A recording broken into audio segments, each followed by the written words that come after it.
Boa noite, começa agora o Rede TV News. Olá, boa noite. Ministro da Economia Paulo Guedes diz que o governo vai prorrogar o auxílio emergencial por até 3 meses antes de lançar uma versão ampliada do Bolsa Família.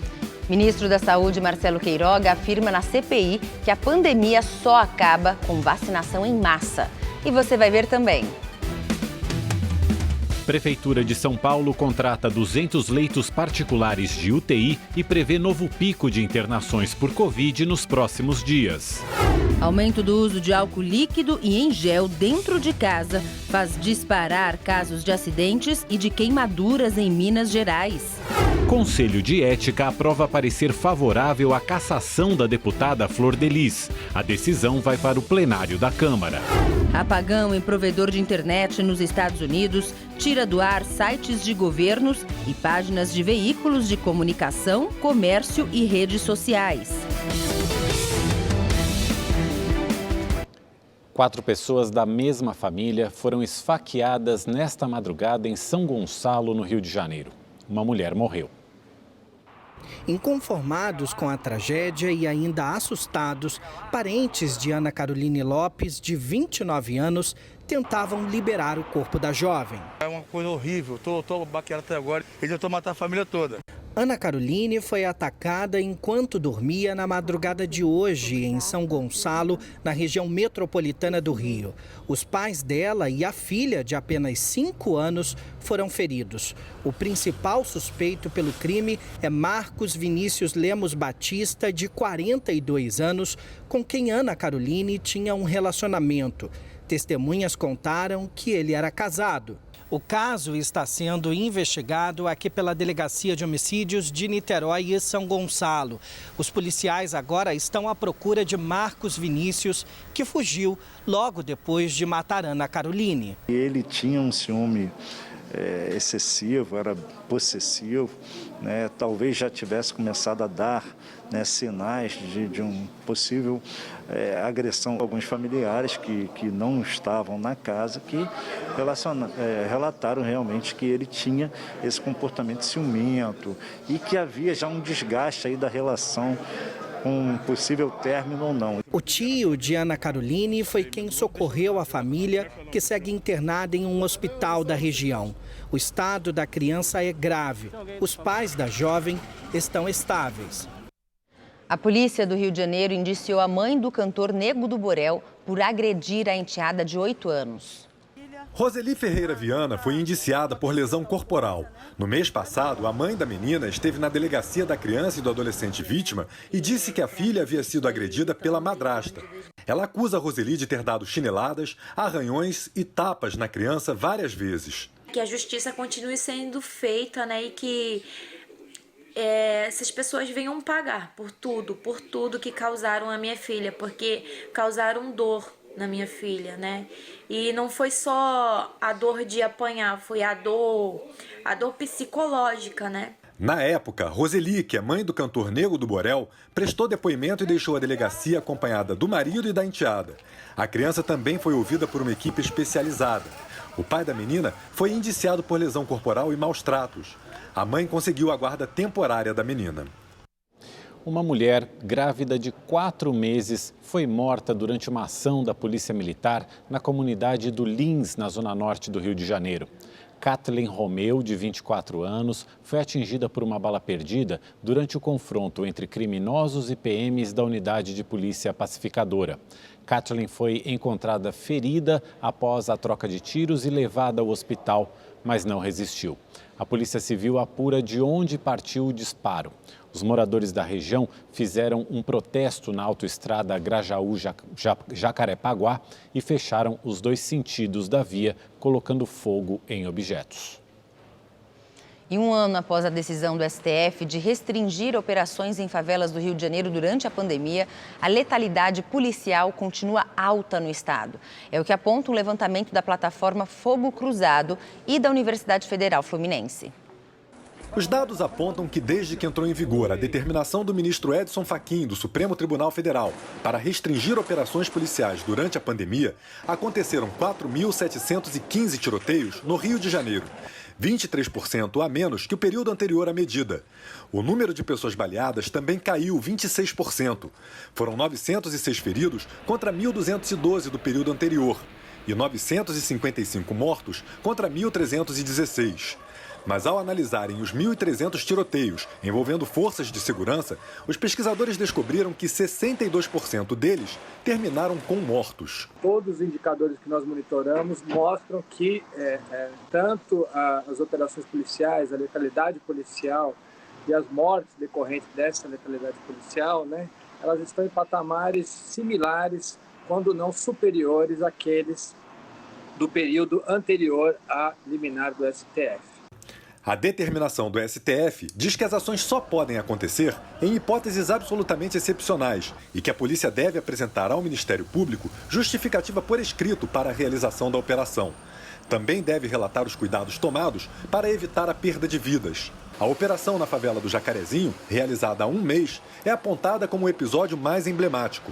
A ação, considerada a mais letal do Rio de Janeiro, deixou 28 mortos, incluindo um policial civil, e está sob investigação do Ministério Público por suspeita de ter violado os protocolos determinados.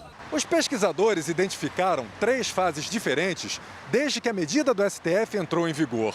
Eles constataram que nos primeiros meses a decisão conseguiu inibir as operações policiais, mas depois elas voltaram a acontecer normalmente. Procuradas pela nossa reportagem, a Polícia Civil e a Polícia Militar se manifestaram através de notas. A PM respondeu que todas as operações da corporação estão rigorosamente alinhadas à determinação do STF. Já a Polícia Civil informou que organizações criminosas se aproveitaram da pandemia para expandir territórios e comprar armas. A medida do STF não conseguiu mudar o padrão violento das ações policiais, ou seja, não conseguiu mudar a cultura da polícia, de pensar e planejar, sim, a sua atuação para combater o crime sem colocar a população na linha de tiro. Uma operação da Polícia Federal teve como alvos hackers suspeitos de invadir o site do STF. Os mandados de prisão e de busca e apreensão foram cumpridos em São Paulo, Goiás e Pernambuco. A Operação LIT da Polícia Federal investiga ataques de hackers ao site do Supremo Tribunal Federal, o STF. Foram cumpridos no total 5 mandados judiciais de buscas e apreensões e 3 de prisões temporárias, nas cidades de Itumbiara, em Goiás, Bragança Paulista, em São Paulo, e nas cidades de Belém do São Francisco, Jaboatão dos Guararapes e Olinda, aqui em Pernambuco. 2 dessas prisões ocorreram aqui no estado. As detenções foram autorizadas pelo ministro do STF, Alexandre de Moraes. As investigações tiveram início após a identificação pela equipe de tecnologia do STF de movimentações suspeitas de hackers ocorridas em 3 de maio deste ano. A Polícia Federal acredita que essas invasões cibernéticas tenham partido de uma organização criminosa que agia sistematicamente. Os suspeitos não tiveram as identidades divulgadas. O termo LIT é uma gíria em inglês muito usada na internet para descrever proeza ou realização, especialmente na área de jogos online. E a Polícia Federal fez hoje uma operação em Santana do Livramento, no Rio Grande do Sul, para desarticular uma quadrilha acusada de evasão de divisas, câmbio ilegal e lavagem de dinheiro. Nos últimos 5 anos, o grupo criminoso foi responsável por enviar de maneira ilegal cerca de 60 milhões de reais do Brasil para o Uruguai. De acordo com a PF, há suspeitas de que os crimes sejam praticados desde 2011. Foram cumpridos 2 mandados de prisão temporária e 5 de busca e apreensão, além do bloqueio de contas bancárias e indisponibilização de bens. O líder do bando é um cidadão uruguaio que atuaria também como doleiro.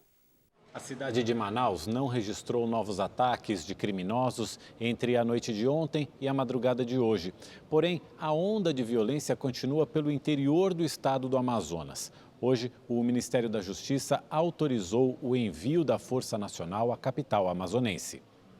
O Ministério Ministério da Justiça autorizou a Força Nacional de Segurança a atuar em Manaus. A previsão da chegada dos militares no estado é para esta quarta-feira, por meio aéreo e terrestre. O anúncio foi publicado hoje no Diário Oficial da União. A atuação será de 30 dias e pode ser prorrogada caso necessário. A estratégia de planejamento é feita pela coordenação do Ministério da Justiça e Segurança Pública, em conjunto com a cúpula da Secretaria de Segurança do Estado do Amazonas. A medida foi adotada para evitar a ação dos criminosos que atearam fogo em pontos distintos da cidade entre o final de semana e as primeiras horas de segunda-feira. Todas as frotas de ônibus voltaram a circular normalmente hoje, por determinação do prefeito de Manaus, depois da polícia não registrar mais ocorrências de ataques contra os veículos. A vacinação contra a Covid-19 também foi retomada, assim como as instituições do setor privado, mas as escolas das redes estadual e municipal continuam fechadas, com aulas somente online. Os trabalhadores de limpeza urbana da cidade de São Paulo decidiram paralisar as atividades de coleta e varrição do lixo por 24 horas. Os garis se reuniram na frente da prefeitura para reivindicar a vacinação contra a Covid-19 a toda a categoria. Em nota, a prefeitura disse que os coletores que trabalham com lixo hospitalar já foram vacinados e que a abertura de novos grupos depende da chegada de mais doses. Afirmou ainda que vai tomar as medidas legais cabíveis, já que a greve do serviço essencial não foi notificada com antecedência. Festival de Prêmios Inverno da Sorte do Rede TV Plus. Veja como participar e ganhar. Os sorteios são diários e você pode levar notebooks, Smart TVs e smartphones. Todos os domingos no Encrenca sai também um Renault Kwid zerinho. E ao final da promoção, uma Mercedes C180 Avantgarde pode ir direto para sua garagem. Tudo o que você precisa fazer é continuar assinando o Rede TV Plus ou fazer a sua assinatura agora mesmo, apontando a câmera do seu celular para o QR Code aqui na sua tela. Ou então, acessando redetvplus.com.br. Você paga menos de 75 centavos por dia e pode usar o Pix, cartão de crédito ou cartão virtual de débito da Caixa. É o inverno da sorte aqui na Rede TV. A Pfizer vai entregar ao Brasil mais 2.400.000 doses da vacina contra a Covid-19 nesta semana. A primeira remessa chega agora à noite ao aeroporto de Viracopos, em Campinas, no interior de São Paulo. A repórter Estela Freitas tem as informações ao vivo para a gente. Boa noite, Estela. Boa noite, Mauro. Boa noite a todos. Esse lote que chega hoje tem mais de 526.000 doses. A previsão é de que cheguem outras remessas na quarta e na quinta-feira, cada uma com mais 936.000 doses, totalizando aí os 2.400.000 imunizantes. Esses lotes fazem parte de um acordo que foi firmado entre o governo federal e a Pfizer para a entrega de 200 milhões de doses até o fim do ano. Por enquanto, a Pfizer entregou 5.900.000 doses. Mauro, Gabi.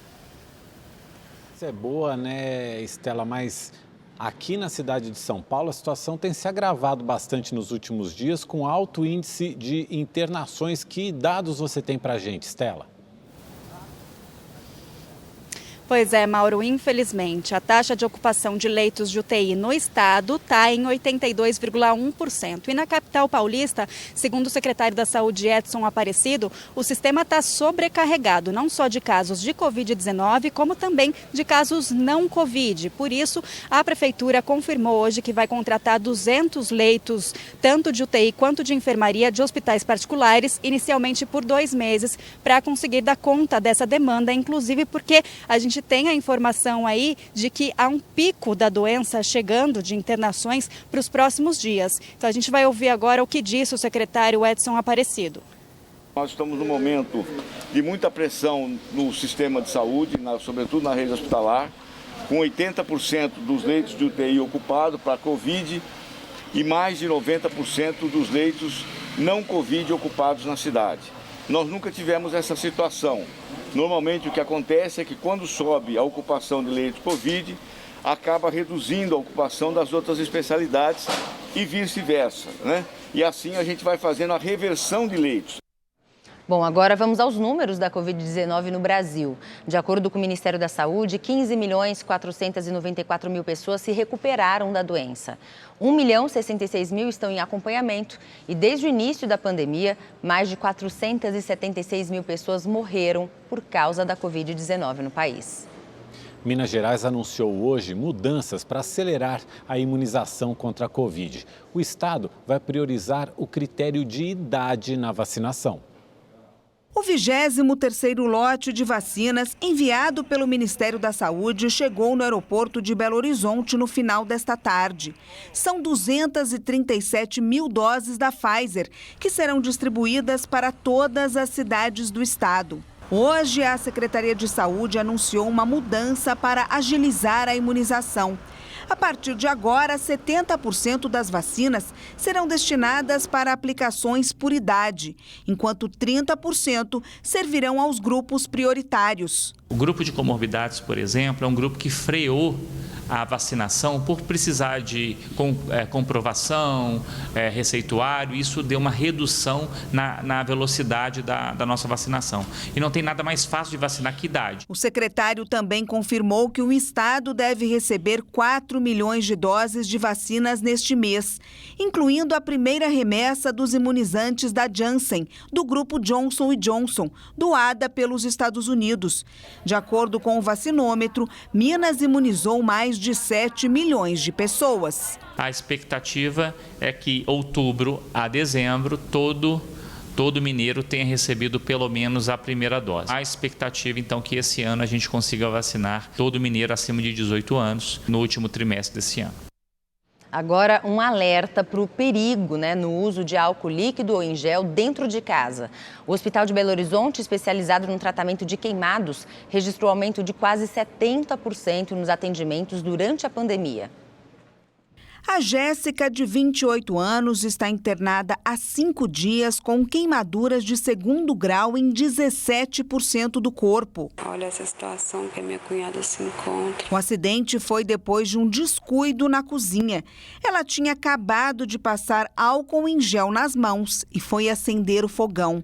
As chamas se alastraram pelos braços e incendiaram a roupa. Os cuidados exigidos em tempos de pandemia aumentaram consideravelmente o uso de álcool gel e líquido, um alerta para o risco de acidentes. Neste hospital público de Belo Horizonte, referência no tratamento, os atendimentos de pessoas queimadas por esses produtos cresceram 68% no último ano. A queimadura com álcool sempre vai ser mais grave do que uma queimadura por escaldadura, que é água. Sendo mais profundo, vai precisar de mais tempo de internação. Pode precisar de cirurgias, de enxertos para poder reparar aquela pele. A campanha Junho Laranja quer conscientizar e alertar sobre os riscos de queimaduras. Neste ano, o tema é álcool e fogo. Mantenha distanciamento. Então, se você está dentro da sua casa e tem acesso a água e sabão no seu banheiro, você não precisa utilizar o álcool. Nem para a limpeza da casa. Vários produtos de limpeza são eficazes também contra o Covid. O Cassiano usou álcool pela primeira vez para acender um pequeno fogareiro para esquentar água. Uma explosão atingiu ele e o filho Guilherme, de 6 anos. O menino teve queimaduras no rosto, no tórax e no braço e segue internado em recuperação. Graças a Deus ele está bem, recuperando bem, está fora de perigo. Deixa aqui um alerta aos pais, com cuidado com o álcool dentro de casa, para não acontecer como aconteceu comigo e meu filho. Os médicos também chamam a atenção para o aumento nos acidentes domésticos que provocam queimaduras em crianças. A cicatriz que a pequena Luísa carrega foi por causa de um ferro de passar roupa que estava quente. Ela ficou 2 semanas internada e precisou fazer enxerto para recuperar a palma da mão. No momento, ela ficou com muito medo de ficar com sequela, de perder movimentos, de ter afetado o nervo. Mas, graças a Deus, deu tudo bem, ela não ficou com trauma, faz tudo normal com a mão. Em participação virtual num evento promovido pela Frente Parlamentar do Setor de Serviços, o ministro da Economia, Paulo Guedes, disse que o governo deve estender o pagamento do auxílio emergencial por causa do avanço da pandemia no país. Possivelmente nós vamos estender agora o auxílio emergencial, mais 2 ou 3 meses, porque a pandemia está aí. Os governadores estão dizendo que em 2 ou 3 meses a população brasileira adulta vai estar toda vacinada. Então, nós vamos renovar por 2 ou 3 meses o auxílio e logo depois entra, então, o Bolsa Família, o novo Bolsa Família, já reforçado. Então, eu diria que o Brasil está encontrando o seu caminho. O Conselho de Ética da Câmara dos Deputados aprovou a cassação da deputada federal Flor de Lis, do PSD do Rio de Janeiro, por quebra de decoro parlamentar. Ela é acusada de ser a mandante do assassinato do marido, o pastor Anderson do Carmo, em 2019. A recomendação para a perda do mandato foi aprovada por 16 votos a 1, mas a decisão final sobre a cassação será do plenário da Câmara. Para que Flor de Lis perca o mandato, são necessários 257 votos, isto é, a maioria absoluta dos deputados. A Polícia Federal indiciou o líder do governo no Senado, Fernando Bezerra, do MDB de Pernambuco. Segundo as investigações, ele teria recebido cerca de 10 milhões e 400 mil reais em propina de empreiteiras quando foi ministro da Integração Nacional, ainda no governo Dilma Rousseff. Além de Bezerra, a PF indiciou o filho dele, o deputado Fernando Bezerra Coelho Filho, do Democratas de Pernambuco, por corrupção passiva, lavagem de dinheiro, falsidade ideológica e falsidade ideológica eleitoral. A Polícia Federal pediu bloqueio de 30 milhões de reais dos dois. A defesa dos parlamentares afirmou que o relatório final não passa de opinião isolada. E agora vamos à previsão do tempo para esta quarta-feira. Quem informa é o Igor Silveira. Olá, boa noite. Olha, o tempo continua instável e com previsão de chuva nessas áreas mais escuras do mapa. Onde a gente vê esse verde mais claro, significa que é uma chuva fraca e isolada. No oeste de Santa Catarina, a situação de estiagem continua e 80 municípios estão em situação de emergência. Por outro lado, na região leste, a chuva forte se mantém com risco de alagamentos e deslizamentos de terra. Isso vale para o Paraná e também para o Rio Grande do Sul. No sudeste, o tempo fica carregado e pode ter pancadas de chuva a qualquer hora do dia, em São Paulo e no Rio de Janeiro. No Espírito Santo e em Minas Gerais não deve chover. No centro-oeste, o tempo seco continua em boa parte da região, só que no Mato Grosso do Sul ainda chove o dia todo. No Nordeste, o sol está garantido no interior. No litoral ele aparece, só que tem uma chuva fraca e isolada. Em Salvador, a máxima amanhã pode chegar aos 33 graus. E para saber mais sobre a previsão do tempo na sua cidade, é só entrar no site da Rede TV. Eu fico por aqui, uma ótima noite e até mais. Sites governamentais, páginas de mídias, de empresas e redes sociais em todo o mundo tiveram um grande apagão, trazendo prejuízos a usuários e consumidores hoje. A gente vai falar agora com a jornalista Ana Martins, do portal da Rede TV. Ana, boa noite, bem-vinda ao Rede TV News. Conta pra gente que história é essa, teve um apagão na internet mundial hoje?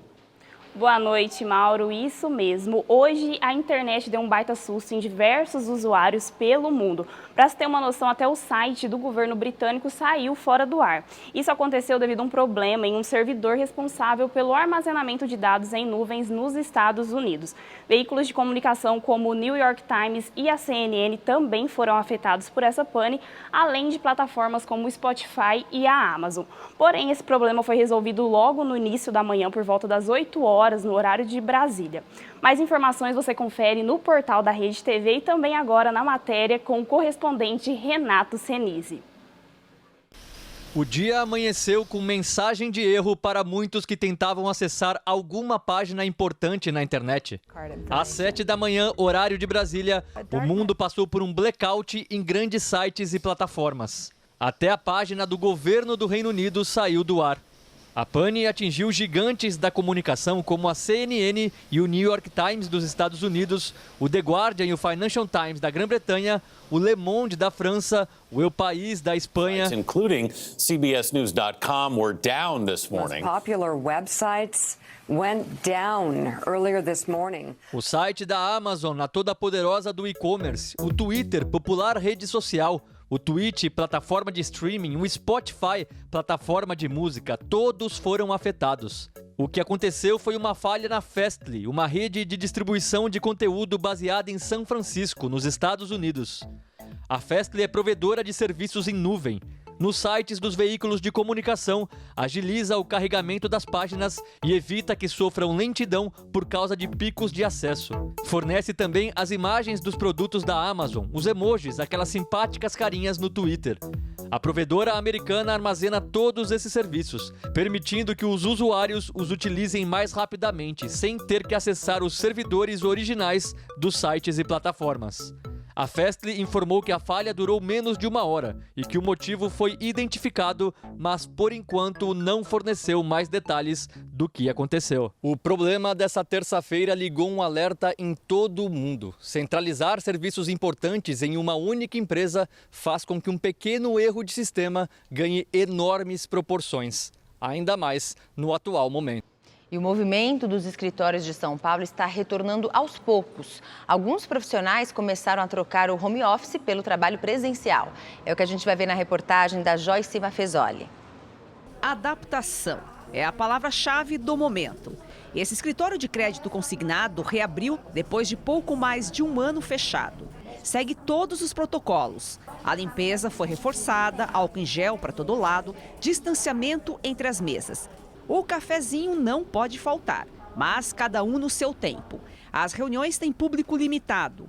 A empresa tem 100 funcionários. A maioria continua de home office. Só vem para cá quem quer. A pedido deles, a gente disponibilizou 25% das baias do escritório para que eles viessem. Então, alguns estão vindo diariamente a pedido deles e alguns ficam com baias rotativas que o dia a pessoa precisa vir, precisa dar uma espairecida também, vem, mas sempre com a obrigação de cumprir todos os protocolos de higiene e distanciamento social. A Gislaine leva 40 minutos até o escritório, pega um ônibus e um trem e ainda assim preferiu trocar a casa pelo local de trabalho. Eu estou também estudando EAD, então trabalhar em casa e estudar, então eu acabei ficando muito esgotada, porque ali o tempo todo você dentro de casa. Essa volta ao trabalho presencial é percebida nas regiões de escritórios, como na Faria Lima. De acordo com o monitoramento do governo do estado, houve uma queda de 7% no isolamento social. Entre os dias 20 e 26 de março, o índice era de 47%. No mesmo período de maio, caiu para 40%. Essa percepção de mais gente na área é sentida por quem circula por aqui. Tem muito mais pessoas, tá tudo mais lotado, os restaurantes estão ficando mais cheios, os cafés, tem bastante gente já. Está repercutindo nas vendas esse aumento ou ainda não? Mais ou menos, mais ou menos. A gente tem que ter fé, né? A fé é isso que importa, né? E a gente tem que seguir em frente, senão a gente morre na praia, né? Nas regiões da Vila Olímpia e da Avenida Paulista, a circulação de pessoas também aumentou nas últimas semanas. Depois que flexibilizou, teve um aumento, um relativo aumento, mas continua bem mais fraco em relação à anterior à pandemia. Pelo menos aqui o fluxo dessa rua, para mim, está normal.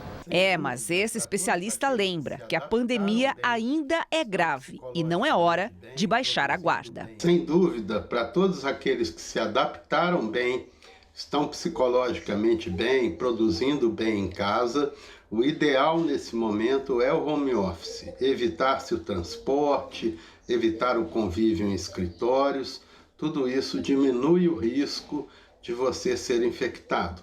Mas a casa também deve ser uma casa preservada, né? Não ter pessoas de outras casas visitando, não ter almoços coletivos com pessoas que não morem na casa, senão todo cuidado é posto a perder. As vendas no comércio varejista cresceram quase 2% em todo o país no mês de abril. De acordo com o IBGE, essa é a maior alta para o mês em 21 anos. Com o resultado, o setor voltou ao patamar de antes da pandemia.